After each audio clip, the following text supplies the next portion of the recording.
Nós exporemos essa noite o versículo 1 ao versículo 18. Todo terceiro domingo do mês nós expomos o livro de Hebreus, manhã e noite. Hoje pela manhã nós vimos do versículo 16 até o versículo 28 do capítulo 9, dando sequência à exposição sequenciada de Hebreus. Nós exporemos o versículo 1 ao versículo 18. Diz assim a palavra do nosso Deus, irmãos. Ora, visto que a lei tem sombra dos bens vindouros, não a imagem real das coisas, nunca jamais pode tornar perfeitos os ofertantes, com os mesmos sacrifícios que ano após ano, perpetuamente, eles oferecem. De outra sorte, não teriam cessado de ser oferecidos, porquanto os que prestam culto, tendo sido purificados uma vez por todas, não mais teriam consciência de pecados? Entretanto, nesse sacrifício faz-se recordação de pecados todos os anos, porque é impossível que o sangue de touros e de bodes remova pecados. Por isso, ao entrar no mundo diz: sacrifício e oferta não quiseste, antes um corpo me formaste. Não te deleitastes com holocaustos e ofertas pelo pecado. Então eu disse: eis aqui estou, no rolo do livro está escrito a meu respeito, para fazer, ó Deus, a tua vontade. Depois de dizer, como acima, sacrifícios e ofertas não quisestes, nem holocaustos e oblações pelo pecado, nem com isso te deleitastes, coisas que se oferecem segundo a lei, então acrescentou: eis aqui estou para fazer, ó Deus, a tua vontade. Remove o primeiro para estabelecer o segundo. Nessa vontade é que temos sido santificados mediante a oferta do corpo de Jesus Cristo, uma vez por todas.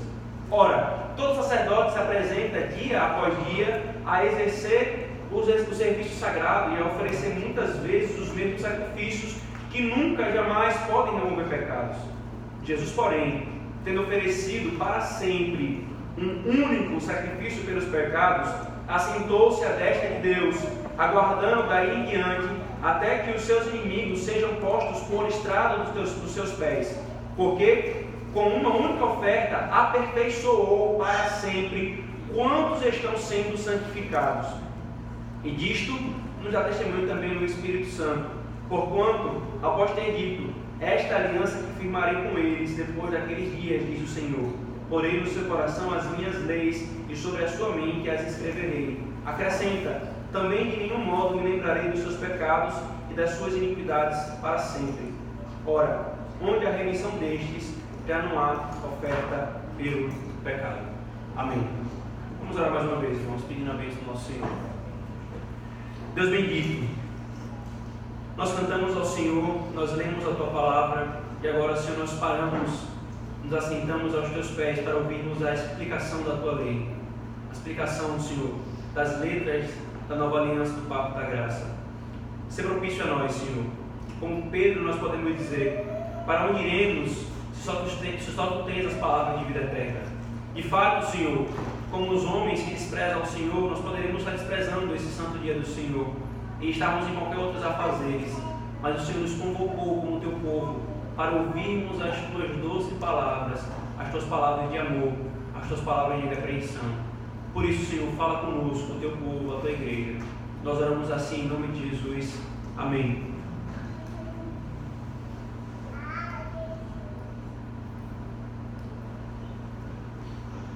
Queridos, hoje pela manhã nós vimos que o autor aos Hebreus, ele argumentou em favor de mais um porquê da morte de Cristo, ou seja, por que a morte de Cristo era necessária, por que ela não foi simplesmente uma coisa ocasional, era necessário que Cristo morresse. E nós vimos a sua argumentação em termos de a morte no pacto e a morte no testamento, e que nós temos então os benefícios por causa dessa morte.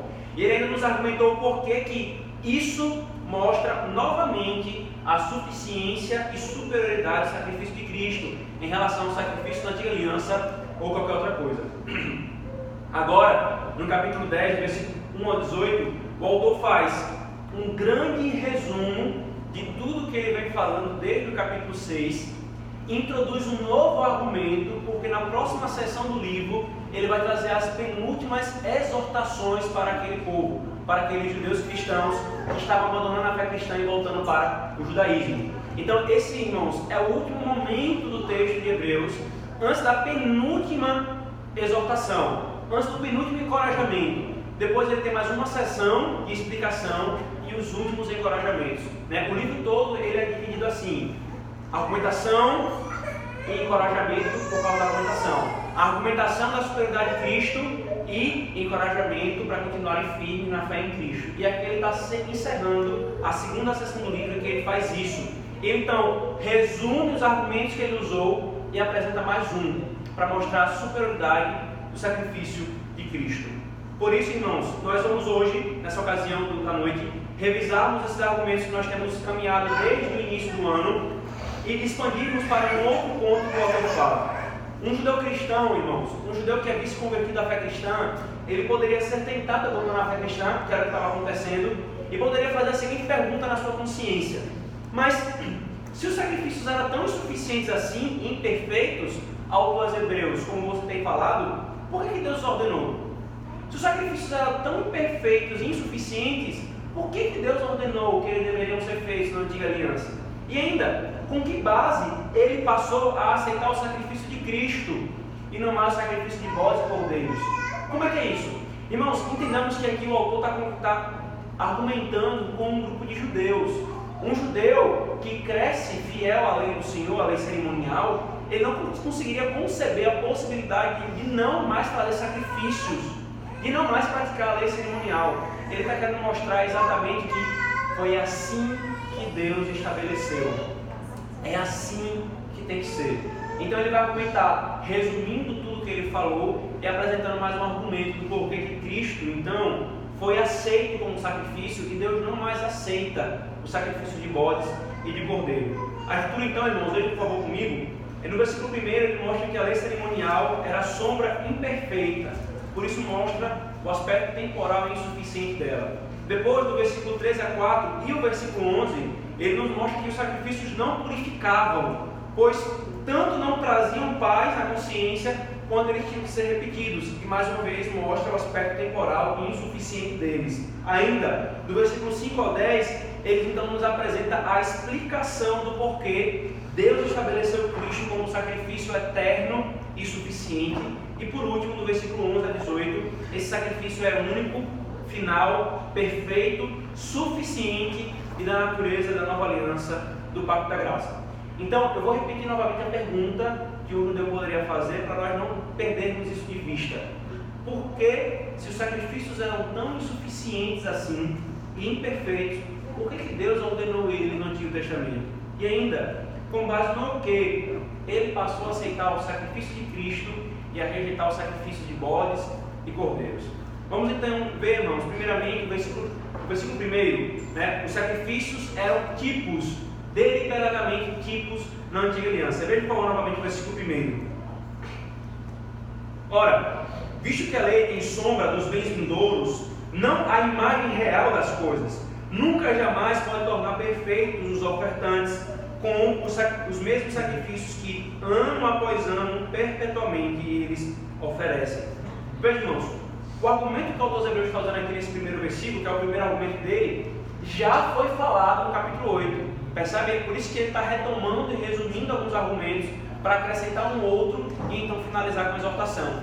Esse é o argumento do capítulo 8. O capítulo 8 todinho, o autor dos Hebreus explicou a relação entre a antiga aliança do Pacto da Graça e a nova aliança do Pacto da Graça. Qual é a relação entre eles dois? Por que tem coisas que Deus ordenou lá e não são mais feitas aqui? Deus é incoerente? Não.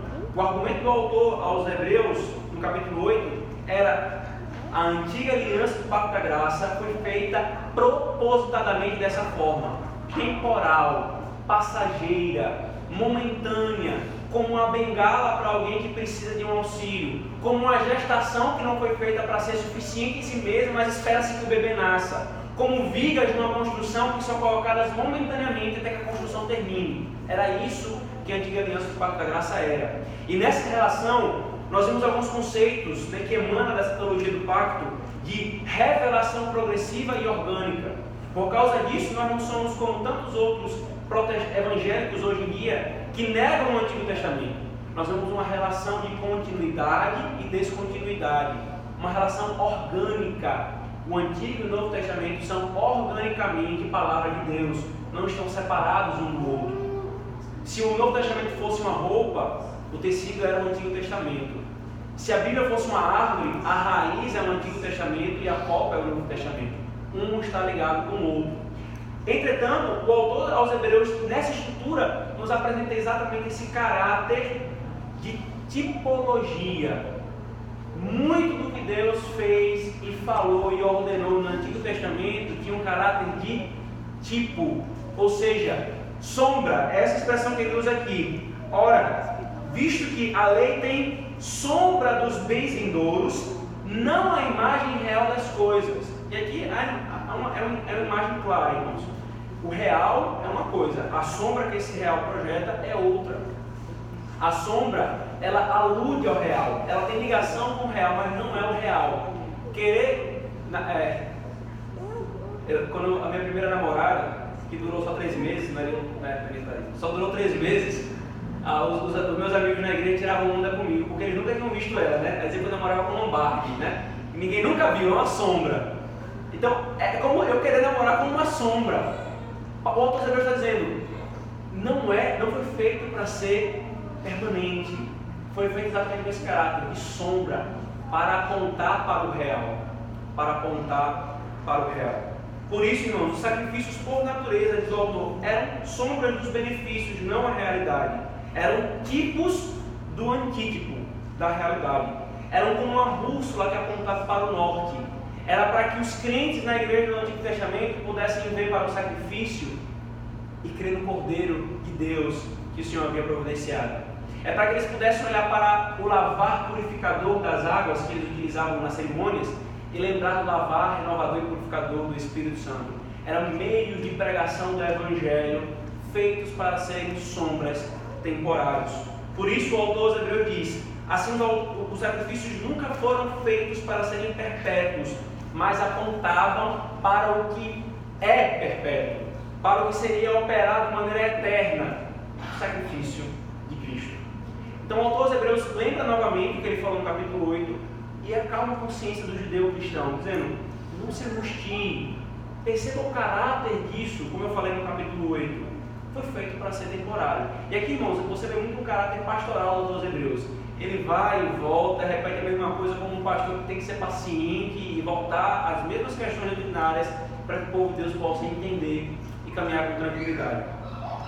Então, irmãos, eu retomo algumas aplicações que nós fizemos no capítulo 8 de Hebreus. Os enganos que muitos têm em querer buscar coisas melhores do que Cristo. Toda a Escritura, irmãos, aponta para Cristo. O Antigo Testamento apontava para Cristo. Não faz sentido o judeu querer voltar. Esse é o argumento do autor dos Hebreus. Para que você vai voltar? Tudo isso aqui foi feito para apontar para isso. Isso é o real. Você quer ficar com a sombra? Você quer ficar com o que foi feito para ser temporário? Não. E aqui, eu já falei para os irmãos, e vou falar novamente. A tolice de algumas músicas evangélicas, gospel, que cantam, o melhor de Deus ainda está por vir. As pessoas que vivem buscando bênçãos terrenas mais do que a própria salvação do Senhor. Não há nada melhor do que o Cristo que Ele providenciou. O resto, o Paulo está falando, foi sombra. Os sacrifícios foram sombras. Eis a realidade que é Cristo. E ainda, irmãos, nós temos uma urgente necessidade, conforme nós vimos no capítulo 8, de entendermos a dinâmica da revelação. A relação entre Antigo e Novo Testamento, continuidade e descontinuidade. Muita confusão na história da igreja e em histórias recentes tem acontecido por causa disso. Pessoas que não entendem essa relação, coisas terríveis têm sido praticadas em muitas igrejas por não entenderem essa relação entre a nova aliança do Pacto da Graça e a antiga aliança do Pacto da Graça, a continuidade e a descontinuidade. Por exemplo, nos apropriarmos de coisas que claramente as Escrituras dizem que fazem parte da antiga aliança. Igrejas que comemoram Páscoa judaica.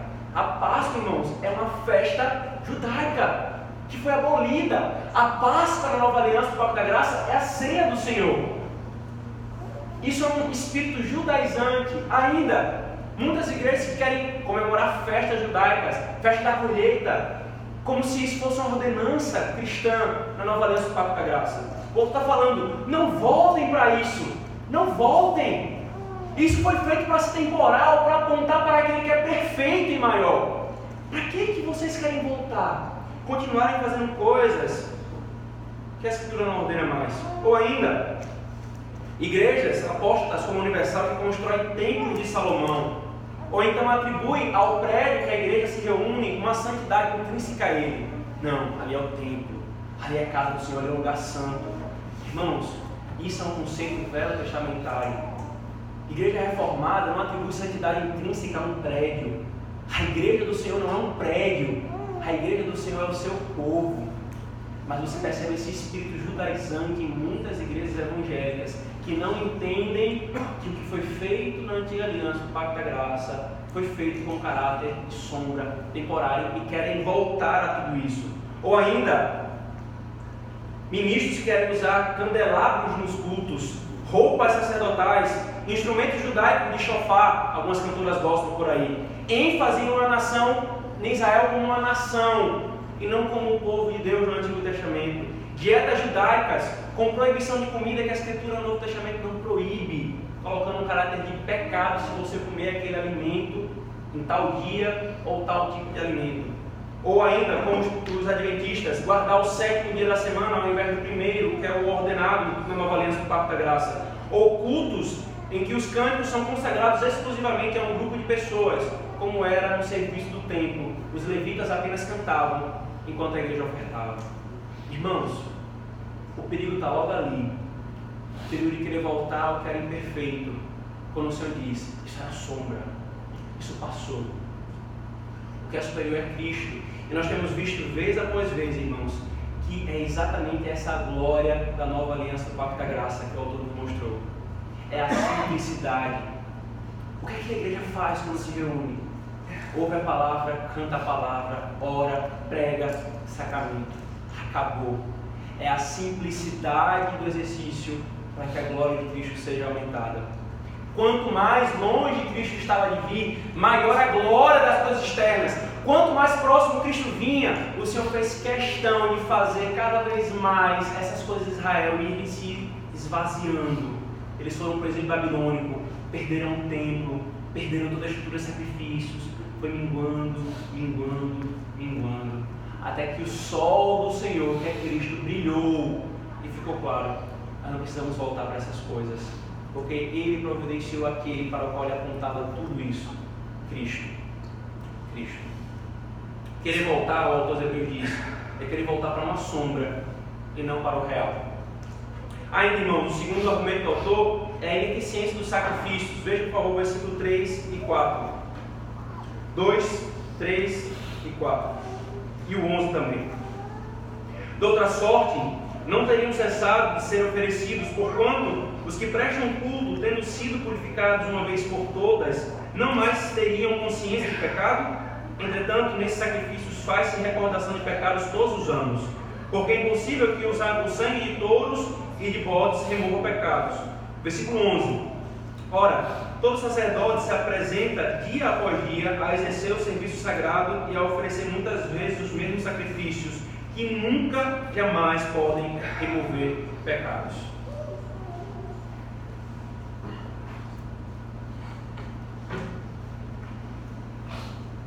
Então, irmãos, o autor passa para o segundo argumento. Primeiro, ele mostra que a lei cerimonial na antiga aliança ela foi feita para ser temporária. E agora ele mostra um outro argumento. Quer ver por que ela foi feita para ser temporária? Olha para os sacrifícios que ela prescreveu. A própria natureza de repetição mostra a insuficiência. A própria realidade de que, ano após ano, o ofertante não tinha sua consciência de pecados purificado mostra para isso. Ou seja, eles são por natureza ineficazes. Sangue de bodes e de cordeiros não podem purificar pecados. Várias vezes os ofertantes tinham que ir a Israel, tinham que ir ao templo, tinham que ir ao tabernáculo, na época do tabernáculo, para oferecer os seus sacrifícios. Eles tanto não traziam paz, quanto tinham de ser repetidos. E é exatamente isso que mostrava o aspecto temporal desses sacrifícios. Não era para ser perpétuo, era para ser temporário, porque apontava para o sacrifício perpétuo, que é o de Cristo. Não são coisas externas, irmãos. O que o Senhor está nos ensinando com isso é que Ele nos deu isso para apontar para Cristo. Ele não está dizendo que essas coisas em si mesmas têm poder, porque não são coisas externas que têm eficácia e significância eterno e infinito. Perceba como esquisita eu queria dizer que uma coisa externa e finita vai trazer eficácia eterna e infinita. É por isso que Cristo precisava ser, como nós temos visto em todo esse período da Epístola aos Hebreus, plenamente Deus e plenamente homem. Sendo plenamente Deus, o seu sacrifício tem caráter eterno. Não são coisas externas, irmãos, que nos purificam. Não são sangues de bodes e de cordeiros que nos sacrificam, que nos santificam. É por isso, irmão, também que aqui nós aprendemos uma coisa: a tolice de muitos que acham que a sua palavra tem poder para fazer as coisas. Se ele decretar, vai acontecer. Ou ainda, os que acham que uma mandinga para algo serve, né, para conseguir alguma coisa. Isso é muito visto na Copa do Mundo, né? O brasileiro acha que se fizer uma coisinha, o que ele fizer vai mover todo o universo para que aquilo ali aconteça. Achar que uma coisa externa, sem valor, vai trazer algum valor perpétuo. Ou o sacramentalismo, que muitos têm e que isso traria algum valor. Ou ainda, eu soube um dia desse, compre uma vassoura ungida para varrer os demônios da sua casa.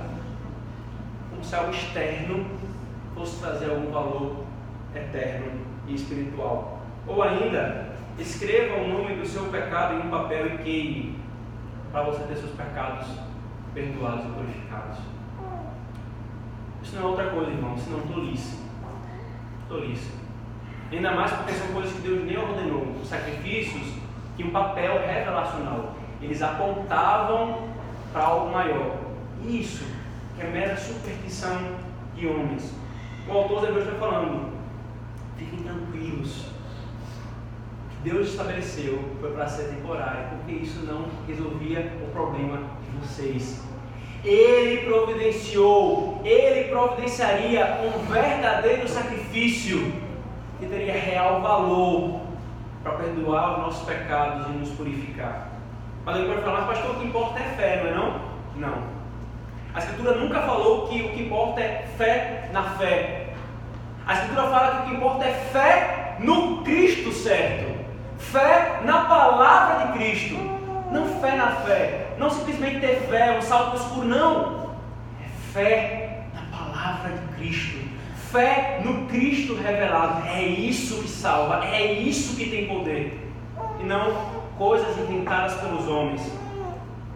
Muitas igrejas, irmãos, têm essa tendência. E pasmem, até igrejas presbiterianas. Em uma igreja presbiteriana recentemente, aqui no Brasil, igreja presbiteriana do Brasil, um pastor mandou construir um muro de Jericó no púlpito e fez a igreja gritar 7 vezes para simbolizar a derrubada dos problemas da vida deles. Irmãos, igreja presbiteriana do Brasil. Não são essas coisas, irmãos, que trazem o verdadeiro poder espiritual, mas é a obra de Cristo.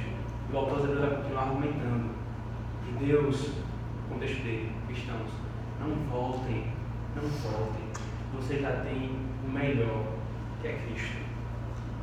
Ainda, irmãos, o terceiro argumento, e aqui vem um ponto que é distinto de tudo que nós temos visto aqui na Epístola. Até agora eu falei que no capítulo 10, do 1 ao 18, tem esse caráter dele voltar a argumentar e relembrar alguns argumentos que ele deu até agora, desde o capítulo 6 até agora.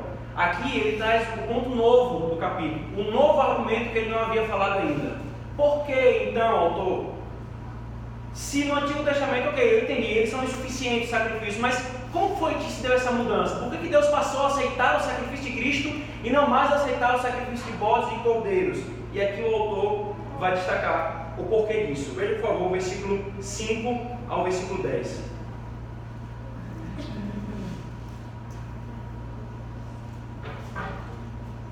Por isso, ao entrar no mundo diz: sacrifício e oferta não quisestes, antes um corpo me formaste. Não te deleitastes com holocaustos e ofertas pelo pecado. Então eu disse: eis aqui estou, no rolo do livro está escrito a meu respeito, para fazer, ó Deus, a tua vontade. Depois de dizer como acima, sacrifícios e ofertas não quisestes, nem holocaustos e oblações pelo pecado, nem com isso te deleitastes, coisas que se oferecem segundo a lei, Então acrescentou: eis aqui estou para fazer, ó Deus, a tua vontade. Remove o primeiro para estabelecer o segundo. Nessa vontade é que temos sido santificados mediante a oferta do corpo de Jesus Cristo, uma vez por todas. Aqui vem o terceiro argumento dele, irmãos: a mudança da determinação. Porque que antes o Senhor estabeleceu receber o sacrifício de animais e agora ele não mais recebe. Muito pelo contrário, estabeleceu um outro sacrifício que seria aceito. Esse único sacrifício que seria aceito. Qual é a razão? O autor aos Hebreus então cita o Salmo 40, do versículo 6 ao versículo 8. Essa citação que ele faz aqui, irmãos, é uma citação da Septuaginta. A Septuaginta é uma tradução do hebraico para o grego que foi feito um século antes do primeiro século da era cristã. Então, era um texto bíblico que os autores comumente dizem que foi traduzido por 70 anciões, é por isso que o nome é Septuaginta, 70, e eles eram utilizados por todos os judeus espalhados pela Ásia Menor na dispersão de fala grega. Então, eles tinham esse caráter de utilidade entre os judeus que falavam grego e não hebraico com toda facilidade. E ele então cita da Septuaginta esse texto do Salmo 40, 6 a 8. Abertamente, esse salmo, irmãos, é um salmo messiânico.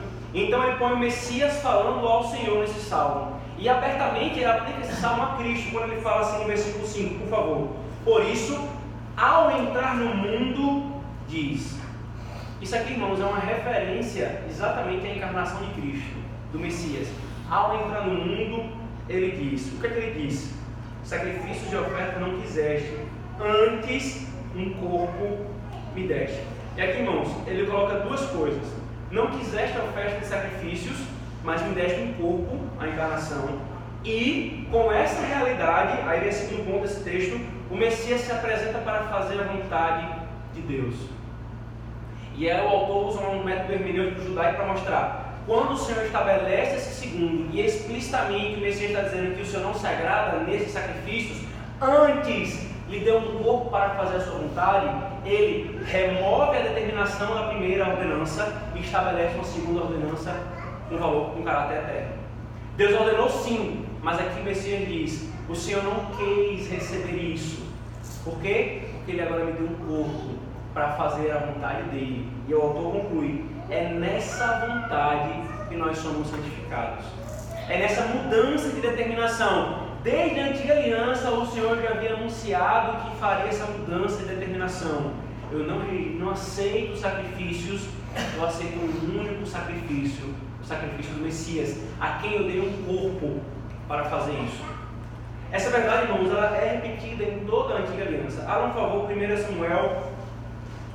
Samuel, capítulo 15. Em várias situações na Escritura, isso é afirmado. O que poderia trazer um conflito para o judeu, mas um judeu que entenderia o princípio aqui, ele não entraria em conflito. Ele viria que Deus estabeleceu sim os sacrifícios, eles deveriam ser praticados, mas não era nisso que ele deveria confiar, mas naquilo para o qual os sacrifícios apontavam. Então, o tempo todo a Escritura enfatiza que o Senhor não requer por necessidade os sacrifícios, mas eles tinham um papel temporário. Veja, por favor, 1 Samuel 15, 22. 1 Samuel 15, 22. Porém, Samuel disse: tem porventura o Senhor tanto prazer em holocaustos e sacrifícios, quanto em que se obedeça a sua palavra? Eis que a obediência é melhor do que o sacrificar, e o atender melhor do que a gordura de carneiros. Aqui, irmão, certamente Samuel está respondendo à impiedade do rei Saul, que tomou para si uma prerrogativa que não lhe era devido. Ele sacrificou sendo rei e não sendo sacerdote. E aí Samuel repreende-o nisso. Ora, você acha que o Senhor quer mais sacrifício ou que você obedece a sua palavra? Você não é rei, você não é sacerdote. Por que você fez aquilo que o Senhor não ordenou? O Senhor quer obediência e não sacrifícios. Então aqui vem uma ênfase de que há algo melhor que os sacrifícios em si mesmos. O sacrifício não é o que Deus está: venha, me manda, me dê sacrifício, eu preciso de sacrifício. Não. Ainda, Salmo 50, por favor, irmãos. Salmo 50, versículo 8 a 10.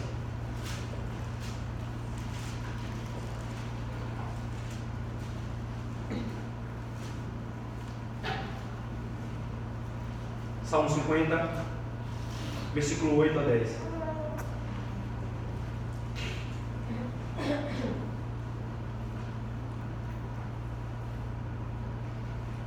Vamos ler a partir do 8 a 10, não é isso? 8 a 10.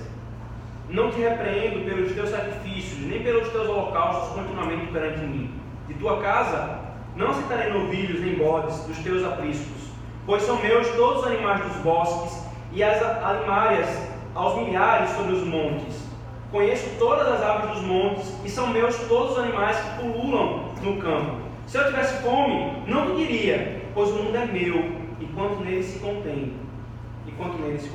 Aí o 13. Acaso como eu carne de touros ou bebo sangue de cabritos, oferece a Deus sacrifício de ação de graças e cumpre os teus votos para com o Altíssimo. Invoca-me no dia da angústia e eu te livrarei e te glorificarás. Veja, irmãos, veja que interessante, o Senhor está deixando claro: eu não preciso de bodes e cordeiros, eu não como carne, eu não bebo sangue. E você acha que se tivesse fome de pedir? Os animais são meus, eu conheço cada um, eu criei cada um, eu sustento cada um, eu não preciso de sacrifícios. E ainda no Salmo 51, versículo 16, por favor, veja: pois não te comprases em sacrifícios, do contrário, eu os daria, e não te agrada de holocaustos. Veja, irmãos, e aí, versículo 17: sacrifícios agradáveis a Deus são espírito quebrantado, coração compungido e contrito, não desprezarás, ó Deus.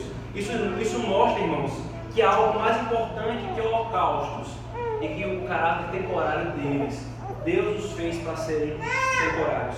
Então, irmãos, o autor de Deus conclui, ao dizer que Deus não quer os sacrifícios prescritos na antiga aliança do Pacto da Graça, mas me deu um corpo para ir fazer a vontade do Pai. O autor mostra que a primeira determinação, ou seja, a determinação dos holocaustos, foi removida e estabelecida essa nova determinação de caráter permanente, de caráter eterno, de caráter realmente efetivo para a nossa alma. Ou seja, irmãos, o argumento do autor é que desde a antiga aliança, Deus havia anunciado essa substituição perpétua, o temporário pelo não temporário, o superior, o não superior pelo superior. E por isso, ele diz no versículo 10, veja por favor, no capítulo 10 de Hebreus: é nessa vontade é que temos sido santificados mediante a oferta do corpo de Jesus, uma vez por todas. E aqui novamente ele retoma o argumento que ele havia falado desde o capítulo 6. Primeiro, que Cristo tomou a nossa natureza para ser Ele mesmo um sacrifício. E depois aquilo que nós vimos hoje pela manhã, foi um sacrifício uma vez por todas. Ele não é repetido, ele não pode ser repetido como a missa romanista quer fazer. Ele foi feito uma vez por todas, de suficiente e eterno valor. Cristo, irmãos, entendermos bem que era essencial então a encarnação de Cristo, o Deus Filho, para a nossa redenção. E como mediador e redentor, ele se submete ao Pai para cumprir exatamente a obra de salvação. O Evangelho, irmãos, reside na vontade de Deus, mas não é arbitrário e nem inconstante. Deus planeja algo e depois muda. Deus não planeja algo e depois muda como uma série de tentativas, como ensina o dispensacionalismo clássico e outras variações dele. Essa vertente teológica, irmãos, que tomou conta de muitas igrejas aqui no Brasil, do dispensacionalismo, eles creem que Deus, o clássico pelo menos, que Deus fez várias tentativas com o povo, e o povo nunca queria aquilo que ele fazia. O povo sempre falhava e ele fazia uma nova tentativa. Não é isso que Deus está fazendo. Deus tem um único projeto de redenção, o Evangelho. Desde a queda, ele anunciou esse único projeto de redenção, o Filho da mulher que pisaria a cabeça da serpente. E desde então ele tem anunciado isso, tem revelado isso, tem mostrado, apontado para isso. Por isso que o que o autor está falando, irmãos, e que serve para o nosso coração, Deus não fica mudando de projeto. Não é isso que ele está fazendo aqui. Muito pelo contrário, irmãos. Se ele fizesse isso, nós não poderíamos ter certeza de que ele cumpriria agora. Ele garante que ele vai cumprir agora, que ele não vai mudar de novo. Mas não, ele deixa claro: meu plano é salvar o povo particularmente meu, que se dedica às boas obras, o povo que é alvo do meu amor, que será alvo da obra da redenção do Messias. Por isso, irmãos, nós podemos ter certeza e confiança de que ele removeu a primeira determinação, porque ela era de caráter temporário, para estabelecer essa nova determinação, que é de caráter eterno. É por isso, irmãos, o clamor do autor aos Hebreus: não voltem atrás, não voltem para o judaísmo, continue firme. É isso que o Senhor estabelece. Se você voltar, você perde tudo. Você perde tudo. E por último, irmãos, ele mostra que Cristo é esse superior sacrifício. Versículo 11 a 18. Ora, todo sacerdote se apresenta dia após dia a exercer o serviço sagrado e a oferecer muitas vezes os mesmos sacrifícios que nunca jamais podem remover pecados. Jesus, porém, tendo oferecido para sempre um único sacrifício pelos pecados, assentou-se à destra de Deus, aguardando daí em diante até que os seus inimigos sejam postos por estrado dos seus pés. Porque, com uma única oferta, aperfeiçoou para sempre quantos estão sendo santificados. E disto nos dá testemunho também o Espírito Santo, porquanto, após ter dito: esta é a aliança que farei com eles, depois daqueles dias, diz o Senhor, porei no seu coração as minhas leis e sobre as suas mentes as escrevereis. Acrescenta: também de nenhum modo me lembrarei dos seus pecados e de suas iniquidades para sempre. Onde há remissão destes, já não há oferta pelo pecado. Percebe, irmãos? O último argumento do autor aos Hebreus é mostrar que esse sacrifício, sim, diferente do da antiga aliança, ele é único, no sentido feito uma única vez, ele é final, não se repetirá, não se precisa de mais nada, ele é perfeito e ele é suficiente. E ainda mais, é da natureza do pacto da graça que o Senhor havia anunciado em Jeremias. Esse é o argumento do autor. Quando ele diz que ele é final, ele fala isso no versículo 12, mostrando que ele não precisa ser mais repetido. Ele é único, ele é sem igual, não tem outro. Ele é pontual e acabou ali. Ele é perfeito, ele é da natureza da aliança da graça. Por isso, irmãos, desprezar a Cristo e querer manter sacrifícios, quer seja a missa, como nós vimos hoje pela manhã, quer seja sacrifícios judaicos, quer seja os judaizantes evangelicais brasileiros, quer seja qualquer outra coisa, é desprezar o único meio de termos o perdão dos nossos pecados. Cristo, irmãos, é final e perfeito. Nós não podemos complementar o que Ele fez. Não há nada que façamos para suplementar ou superar a sua obra. Por isso, irmãos, podemos falar que Deus terminou a sua obra e Cristo terminou a sua obra e subiu para a destra do Pai. Por isso, Ele está sentado à destra do Pai e Ele prometeu que voltaria quando seus inimigos estivessem debaixo do estrado dos seus pés e julgará todos os que desprezaram esse sacrifício. Irmãos, a tentação desses leitores que o autor dos Hebreus escreve era de abandonarem a fé cristã e voltarem para o judaísmo. Talvez alguns de vocês não tenham essa tentação de voltar para o judaísmo, porque talvez nunca foram judeus, nem iriam para lá. Mas nós temos tentações similares, irmãos. Nós temos tentações similares. Quantos não são que vêm das garras do romanismo e querem voltar para lá? Quantos não têm sido no Brasil, irmãos, que têm ouvido as mentiras do Papa e têm voltado para lá? Um dia professaram a fé evangélica, mas voltam para lá. Porque procuram coisas para voltar aos seus pés, que não é Cristo. Essa mesma instrução serve para esses. Não voltem. Ou ainda, quantos que pela sua luta contra o pecado professaram a fé em Cristo, mas se encontram tão fatigados, lutam, e muitas vezes porque lutam até de forma errada, cansam, levantam, tropeçam, cansam, que pensam: eu vou voltar para o Egito, eu vou voltar para a mesma vida que eu tinha, lá eu não tinha problema. Não volte, meu irmão, não volte. O autor dos Hebreus falou duas vezes aqui, irmãos, nessa vontade, versículo 10, é que nós temos sido santificados. É nessa vontade, e ele ainda repetiu novamente, versículo 14, porque com uma única oferta aperfeiçoou os que estão sendo santificados. É que nós temos uma verdade maravilhosa e gloriosa, irmãos. Nós já somos aperfeiçoados porque estamos em Cristo e Ele é perfeito. Mas nós não ainda estamos porque estamos num processo de santificação. Não volte. É somente em Cristo que você tem poder para lutar contra o pecado. Achar que seria melhor voltar a uma vida de pecado e perdição? Perder Cristo. Achar que isso é o caminho para a solução dos seus problemas? É perder Cristo. Por isso, crente, não volte atrás. Continue firme. Olhe para Cristo. Ele é suficiente. Ele é o sacrifício perfeito. Ele fez aquilo que eu e você não podemos fazer. Se você precisa de força para continuar, creia em Cristo. Mas pastor, eu já criei em Cristo, eu já sou crente. Não para ali. A fé salvadora não para ali. Creia, confie. Se pode tomar posse de alguma coisa, tome posse dos benefícios de Cristo, da obra que Ele comprou. Não tente lutar com suas próprias obras. Agora você, que talvez nunca professou a fé em Cristo, que talvez nunca creu em Cristo ou tenha relutado em fazer isso, ouça o que o Senhor está falando. Você ainda procura alguma coisa melhor do que Cristo? Não tem nada melhor. Você procura alguma coisa que seja maior do que Cristo para cobrir os seus pecados? Não há nada que cubra os seus pecados senão Cristo. Não há nada que você possa fazer.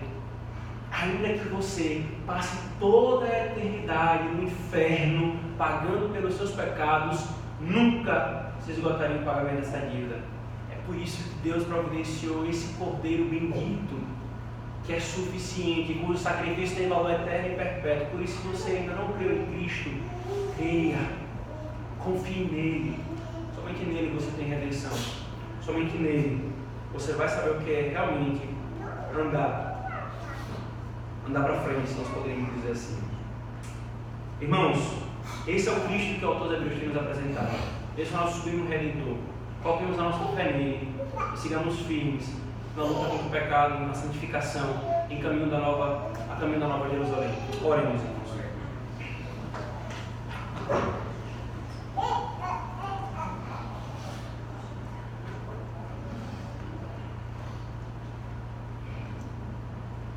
Senhor Deus, bendito seja o teu nome, Senhor, de eternidade a eternidade.